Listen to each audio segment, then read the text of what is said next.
এই কড়া রোদের বুক ফাটা রোদের ভিতরে মানুষ কিভাবে দেখতে পাচ্ছেন গাইস,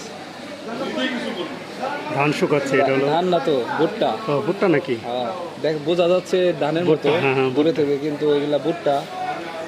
মানুষের মাথায় ছালা দিছে, উন্না দিছে, কতটা পরিশ্রম করতেছে কৃষক। এই কৃষকের মুখে একদিন হাসি ফুটবে, আমরা এটাই দেখতে পাচ্ছি।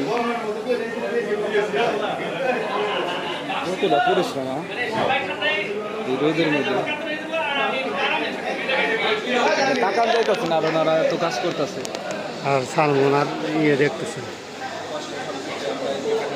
এই যে আমাদের দেখো, এই যে আমরা এখানে আছি, আমরা ধামরাইতে আছি, এখানে আছে বাইশটা আছে, একমাত্র সুযোগ্য আরিয়ান এখানে গোলাম আরিয়ান। এখানে আছে আমাদের এই বিশিষ্ট ব্লগার মঞ্জু ভাই।